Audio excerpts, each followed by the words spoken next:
আমাদের প্রতিনিয়ত এই বাপ মা ভাই ভাই বউ এদের হারানোর ব্যথা নিয়ে আমাদের চলতে হয়, এমনকি লাশটাও তো দেখতে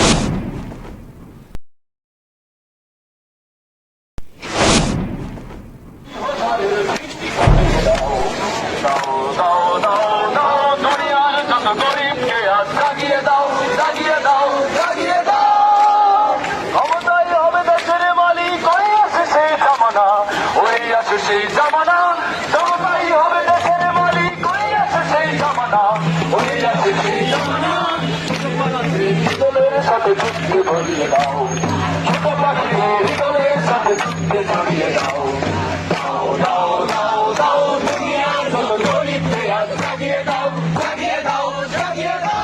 আগুন দাও দাও করে জ্বলছে, তখন আমি হেলিকপ্টারে করে পানি দিলাম যে অন্তত এইভাবে পুড়ে যাচ্ছে সব হেলিকপ্টার থেকে পানি চলে। আগুন দাও দাও করে জ্বলছে, তখন আমি হেলিকপ্টারে করে পানি দিলাম যে অন্তত এইভাবে পুড়ে যাচ্ছে সব হেলিকপ্টার থেকে পানি চলে।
আমি তো বুঝি আপনাদের বেদনা। আমাদের প্রতিনিয়ত এই বাপ মা ভাই ভাই বউ এদের হারানোর ব্যথা নিয়ে আমাদের চলতে হয়, এমনকি লাশটাও তো দেখতে পারিনি, কাফন দাফনটাও তো করতে পারিনি, দেশেও ফিরতে পারিনি, 6 বছর আসতে দেয়নি আমাকে।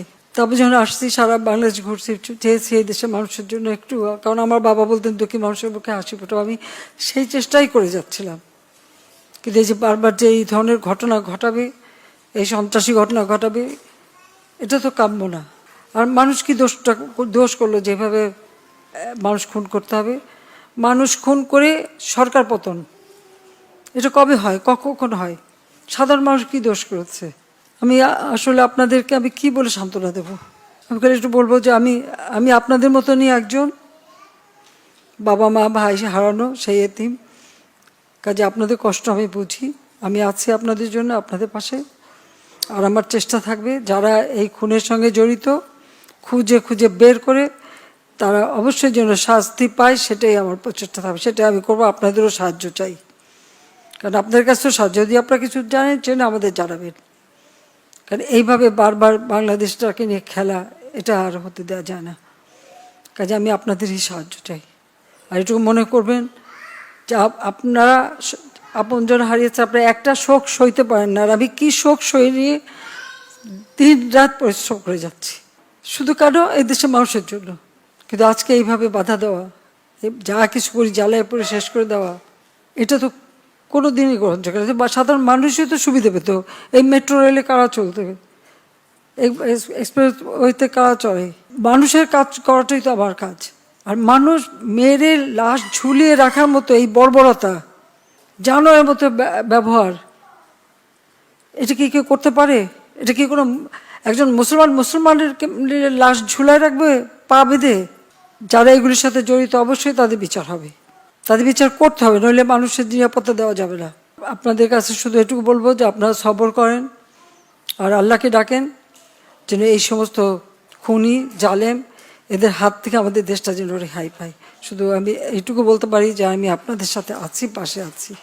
আজকে যদি ভালো সময় হতো কত হাসি খুশি করে সবাই যেতে পারতেন, আর এখন আমারও আপনাদের চোখের পানি দেখতে হচ্ছে, এটাই সবচেয়ে কষ্ট। স্বজন হারা ব্যথা ভোলান না, সেটা আমি জানি।